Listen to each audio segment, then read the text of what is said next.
नमस्कार, बुलेटिन में आप सभी का स्वागत है और मैं हूं चेतना शर्मा आपके साथ। जम्मू कश्मीर की बड़ी खबरों पर नजर डालते हैं, जहां पर श्रीनगर की बात करें तो गिलानी की मौत के बाद अभी भी कश्मीर घाटी में पाबंदियों का दौर जारी है और इसी के साथ जहां मोबाइल इंटरनेट सर्विसेज की बात करें तो ये सर्विसेज शुरू करने पर अभी भी कोई फैसला नहीं लिया गया है। श्रीनगर सहित घाटी के अन्य जिलों में धारा 144 है लागू और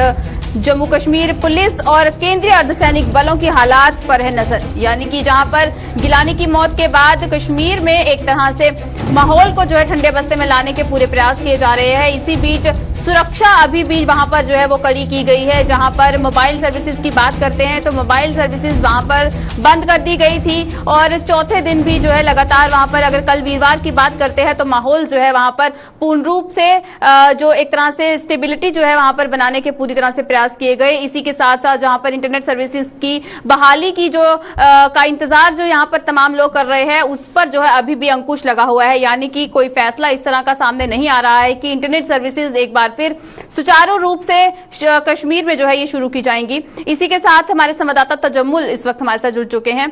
उनका रुख करते हैं। तजम्मुल, आपसे जानना चाहेंगे कि क्या अब बड़ी अपडेट सामने आ रही है, जहां पर गिलानी की मौत के बाद जम्मू कश्मीर की अगर बात करते हैं तो खासतौर पर कश्मीर में एक पूर्ण रूप से माहौल को जो है सुधारने के प्रयास किए जा रहे थे ताकि किसी भी तरह का कोई माहौल जो है यहाँ पर खराब ना हो। इस बीच इंटरनेट सर्विसेज बंद है और 144 जो धारा है वो भी अभी तक वहां पर लगी हुई है कुछ जिलों में। अब क्या कुछ नई अपडेट है?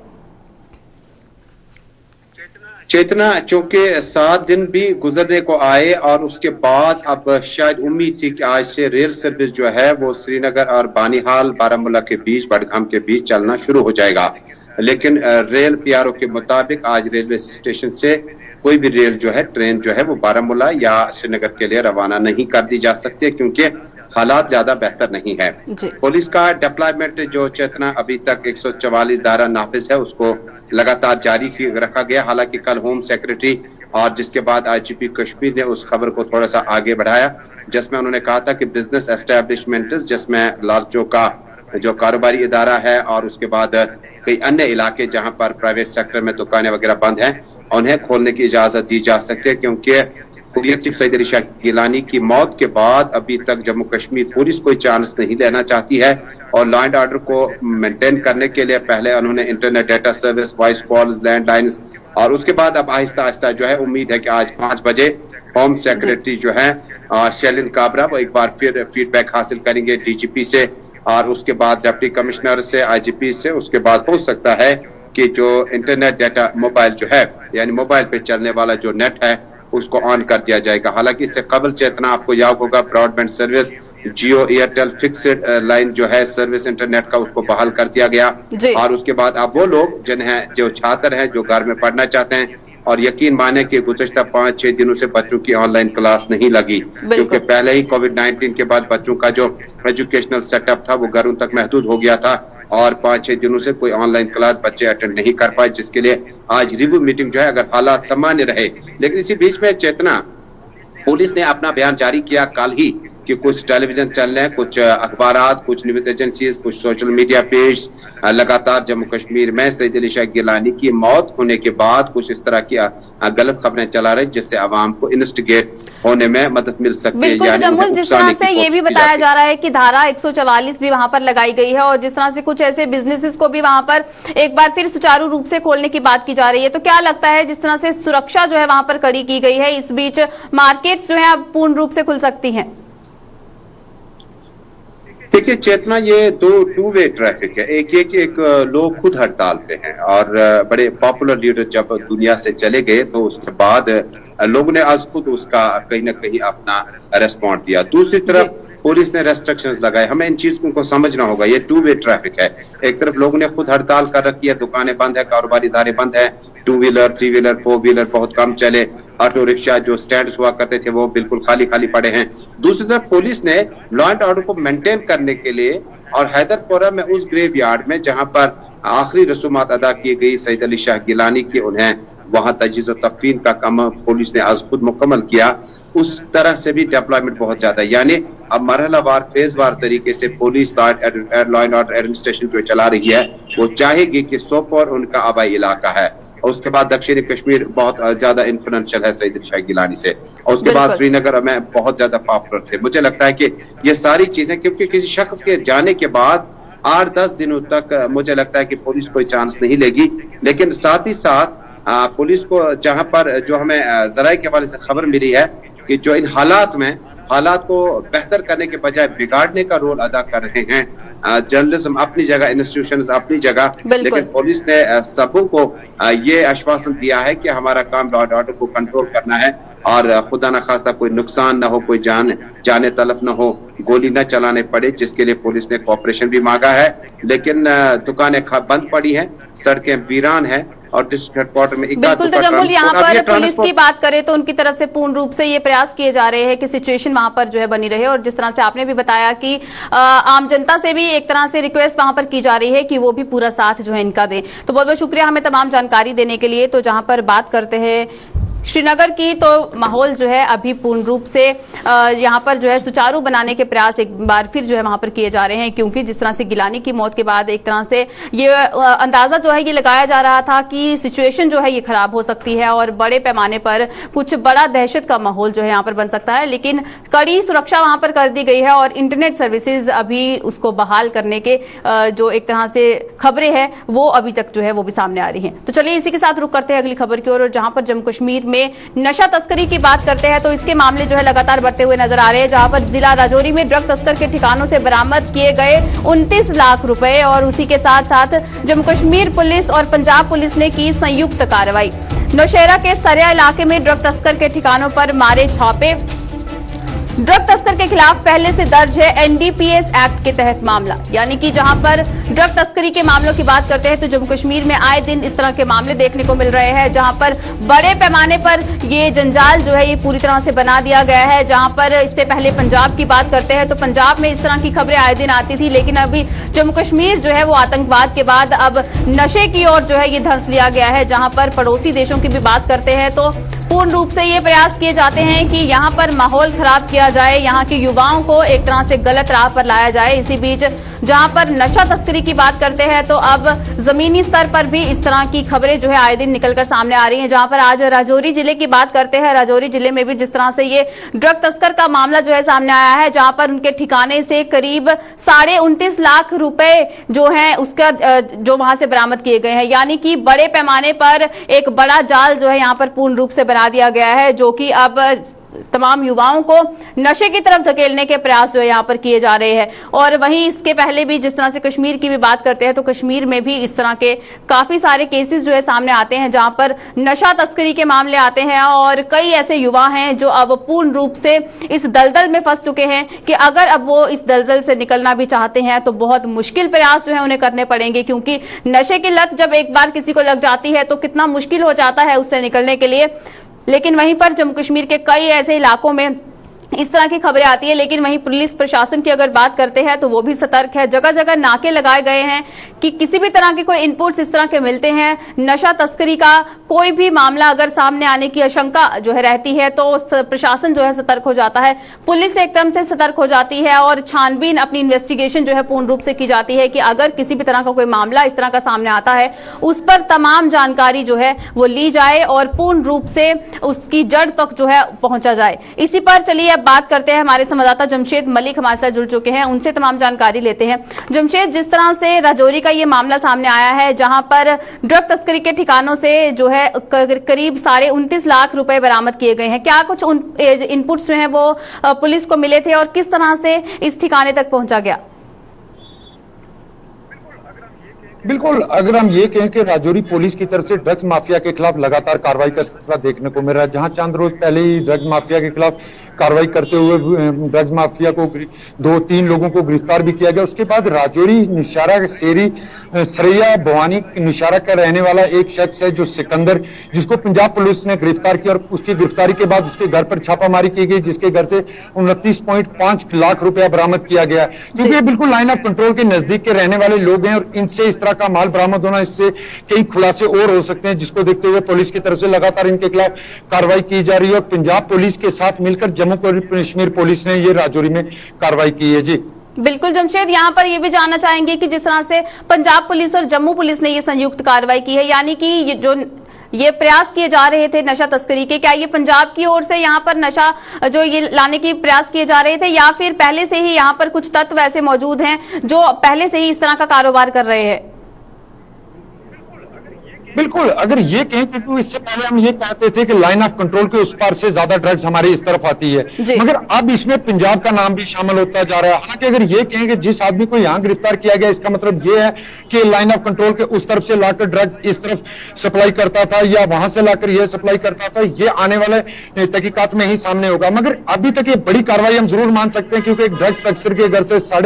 29 लाख रुपया बरामद किया गया और उसकी गिरफ्तारी भी पंजाब में हुई है। इस तरह भी कार्रवाई लगातार इनके खिलाफ भी जारी है। और ड्रग्स माफिया के खिलाफ राजौरी पुलिस की कार्रवाई की जहां तक हम बात करें, पिछले कुछ दिनों से लगातार देखने को मिल रही है। जहां इससे पहले एक वकील को भी पुलिस ने गिरफ्तार किया, उससे भी लगभग 6.5 ग्राम हेरोइन बरामद की। उसके बाद 2 युवकों को और मंजाकोट पुलिस ने गिरफ्तार किया, उनसे भी चर्च बरामद हुई। इस तरह लगातार ड्रग्स माफिया के खिलाफ कार्रवाई का सिलसिला देखने को मिल रहा है। मगर इसमें बड़ी बात यह अब सामने आई है कि पंजाब पुलिस ने राजौरी निशारा के रहने वाले एक शख्स को गिरफ्तार किया, जिसकी गिरफ्तारी के बाद इसके घर से 29 लाख समझना भी बहुत जरूरी है कि जिस तरह से पुलिस अब सतर्क है, जगह जगह नाके लगाकर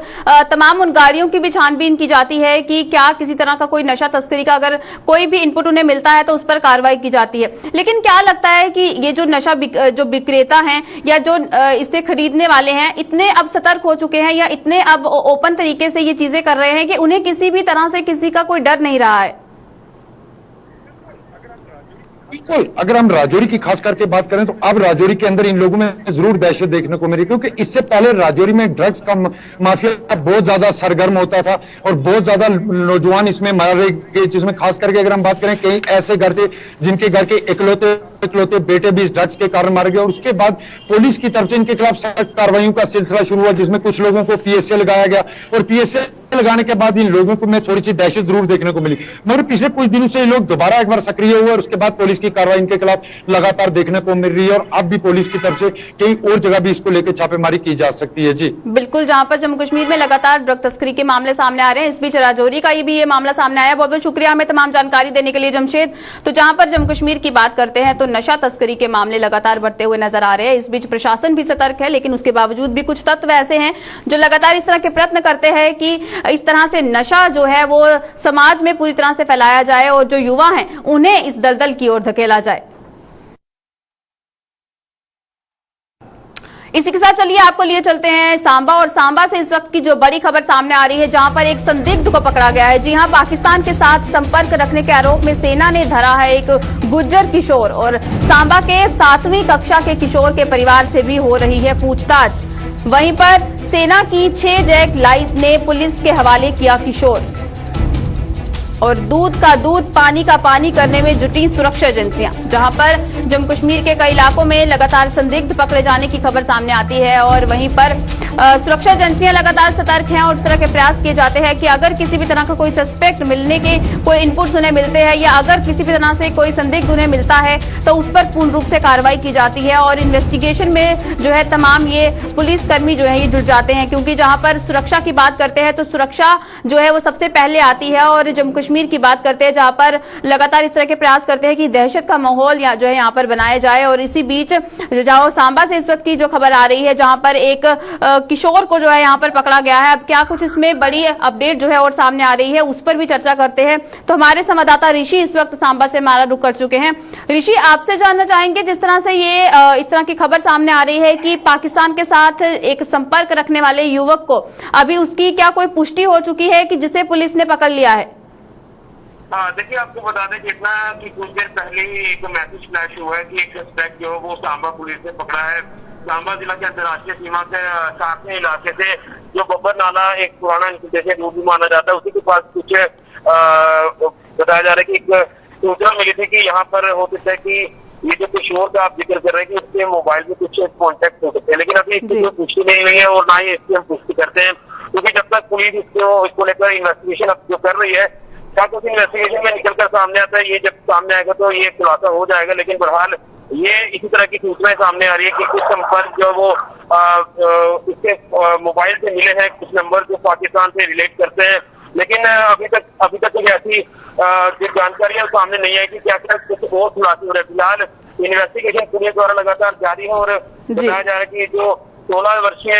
युवक जो है ये जुगराइल है और उसी को लेकर तमाम अलग अलग एंगल्स पर जो है वो जोड़कर इन्वेस्टिगेट किया जा रहा है। हो सकता है कि कुछ और लोग भी इसके बाद जो वो इन्वेस्टिगेशन के लिए बुलाए जाए, लेकिन जब तक कुछ एक्चुअली इंफॉर्मेशन सामने नहीं आती तब तक कुछ भी नहीं कहा जा सकता। लेकिन ये सस्पेक्ट आप कह सकते हैं कि एक सस्पेक्ट जो वो पुलिस ने पकड़ा है और गढ़वाल पुलिस स्टेशन में इस समय उससे लगातार पूछताछ की जा रही है। जी, और इसी के साथ जिस तरह से एक और बात सामने आ रही है कि ये 7वीं कक्षा में पढ़ने वाला ये शख्स, इसके परिवार को भी जो है उठा लिया गया है और उससे भी पूछताछ की जा रही है। क्या इसमें भी किसी तरह की कोई पुष्टि किसी की तरफ से अभी जो है वो की गई है? देखिए 16 साल का जो युवक है तो इसके साफ तौर पर उसका जो परिवार है वो उसके साथ पहुंचा हुआ गढ़वाल पुलिस स्टेशन में, क्योंकि पुलिस ने अपने हर एक एंगल पर जाकर इन्वेस्टिगेट करना है। लेकिन लगातार अगर बात करें तो जो जिक्र किया जा रहा है कि मे बी ये कुछ नंबर जो इसके फोन में पाए गए हैं व्हाट्सएप ग्रुप या कुछ इस तरह का जिक्र किया जा रहा है, तो इसी को लेकर पेरेंट्स से भी पूछताछ की जाएगी, क्योंकि एक काफी सेंसिटिव इशू बन जाता है। लेकिन जब तक कोई किसी तरह का कोई एंगल सामने नहीं आता कि क्या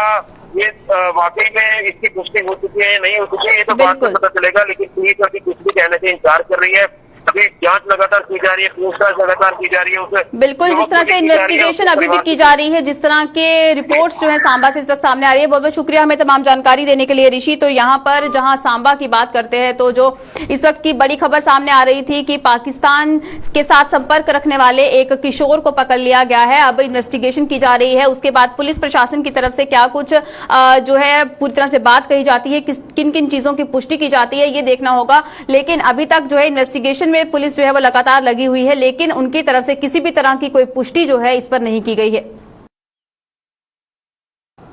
वहीं जम्मू कश्मीर प्रशासन द्वारा 10वीं से लेकर 12वीं कक्षाओं तक स्कूल खोले जाने के फैसले से बच्चों के चेहरे खिल उठे हैं। करीब 18 महीने घरों से ही ऑनलाइन पढ़ाई करने के तंग आ चुके बच्चों ने प्रशासन के इस फैसले का स्वागत किया है। जम्मू कश्मीर के मुख्य सचिव डॉक्टर अरुण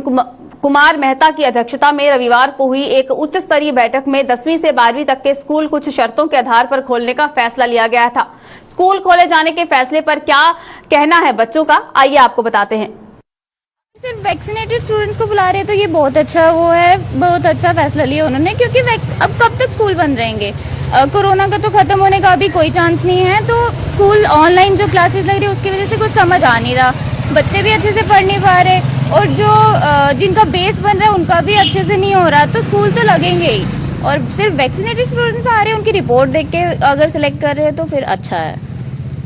हाँ, टेस्ट करवा के जाएंगे तो अच्छा है ना, ज्यादा सिक्योरिटी है, कोई चांस नहीं होगा किसी और को इन्फेक्शन से या किसी और को डर नहीं होगा कोरोना होने से। हाँ, स्कूल खुलने चाहिए क्योंकि ऑलरेडी 2 साल से बंद पड़े हैं, बच्चों को नुकसान हो रहा है तो वो पढ़ ही नहीं पा रहे हैं घर पे। हाँ जी, ये 2 साल बाद हमारे स्कूल्स वापस खुलने को आ रहे हैं, अब रीओपन होंगे स्कूल, तो ये बहुत ही अच्छा डिसीजन है गवर्नमेंट का।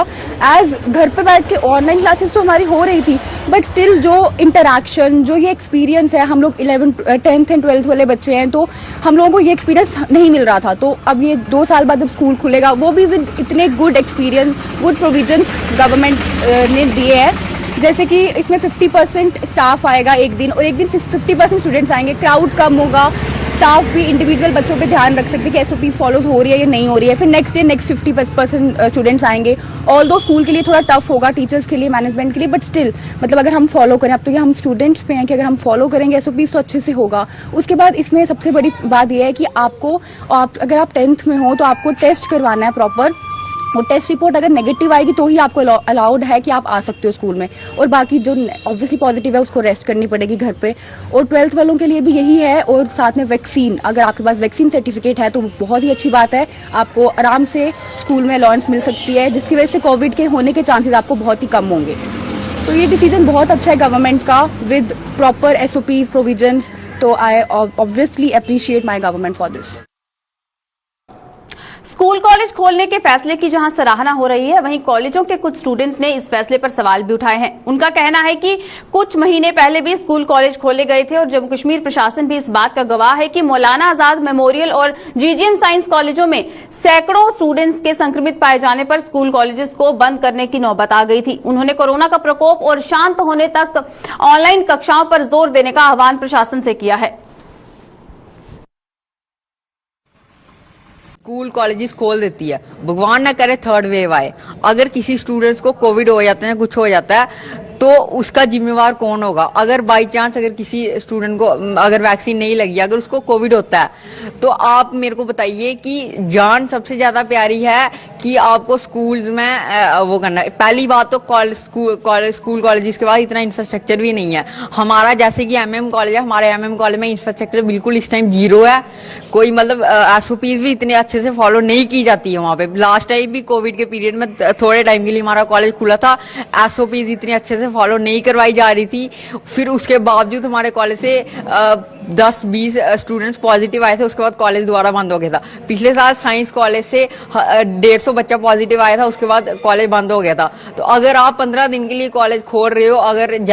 मतलब उससे कोई फायदा ही नहीं हो रहा, सिर्फ 15 दिन के लिए कॉलेज खुल रहा है, फिर दोबारा से बंद हो रहा है कोविड के केसेस आने की वजह से। तो इसलिए मैं सरकार से हमारी यही है कि अगर इस टाइम अभी एट प्रेजेंट अगर ऑनलाइन ही सिस्टम चलाया जाए, जब तक कोविड अच्छे से नहीं जाएगा। देखिए, मैं सब स्टूडेंट्स को कांग्रेचुलेशंस करता हूँ कि स्कूल कॉलेजेस खोले जा रहे हैं, लेकिन एक तरफ हम ये भी करें कि डिस्टेंसिंग का पालन हमेशा हो। किसी भी कॉलेज में अगर डिस्टेंसिंग का पालन नहीं किया जाता है या कुछ और कोविड की एसओपीज के तहत उनके एंटी चलते हैं, तो उसके ऊपर सख्त से कार्रवाई की जाए। और यही कहते हैं, अगर आपको लगता है कि वैक्सीन लग चुकी है ऑलमोस्ट 99%, तो आप स्कूल खोल सकते हैं, हमें इसमें कोई इशू नहीं है। स्टूडेंट्स इस फैसले का कड़ा वो समर्थन देता है और हम यही कहते हैं कि हम स्कूल कॉलेजेस खोलने के हक में हैं। समुद्र तल से 14,700 फीट की कठिन चढ़ाई भी श्रद्धालुओं के हौसले पस्त नहीं कर सकी। शनिवार को भद्रवाह से शुरू हुई वार्षिक कैलाश यात्रा में शामिल श्रद्धालु कैलाश कुंड में आस्था की डुबकी लगाकर भगवान शिव और वासुकी नाग की पूजा अर्चना में जुटे रहे। कैलाश यात्रा शनिवार को भद्रवाह के गाठा इलाके में स्थित नाग मंदिर से शुरू हुई थी, जिसमें कोरोना के कारण इस बार जम्मू सूबे के श्रद्धालु ही भाग ले पाए।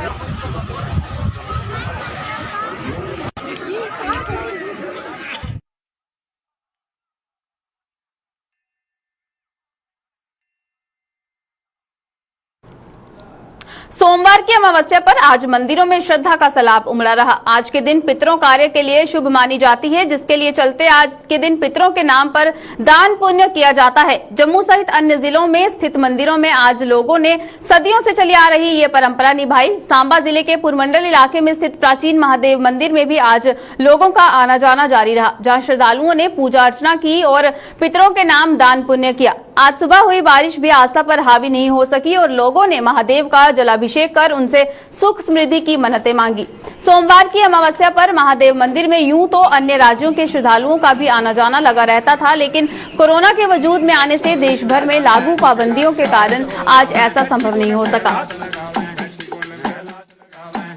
कल युग में इसका बहुत बड़ा महत्व है और महात्मा है, क्योंकि सदियों से चली आ रही है जहाँ पर ये परंपरा, जहाँ पर ये जो सोमवारी मस्या है, इस मस्या पर बहुत हजारों के हिसाब से जहाँ पर लोग आते हैं और जहाँ देवता में डुबकी लगाकर अपने पापों का प्रायश्चित करते हैं और अपने जो भी देव, अपने जो पितरों के लिए, उनकी गति के लिए जहाँ पर अब उनका पिंडदान भी करते हैं। और ये जो मस्या है ये बड़ी महत्वपूर्ण है, सदियों काल से चली आ रही ये परंपरा है और हजारों लोग जहाँ पर पहुँचते हैं, जहाँ पर इस दिन जो सोमवारी मस्या जो है ये इस कल युग में ये 5-6 महीने बाद फिर आती है, बार बार आती है। इसका पुण्य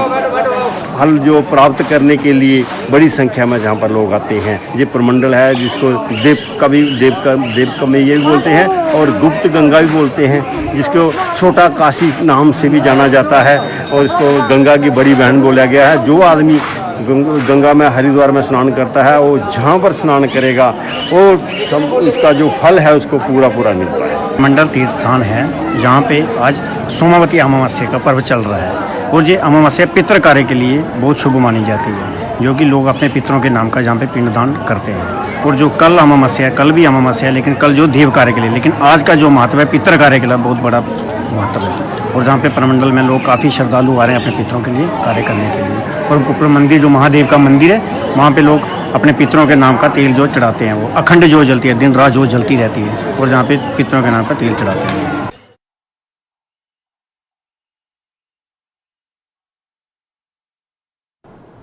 चलिए आज की इस बुलेटिन में बस इतना ही। मुझे दीजिए इजाजत। नमस्कार।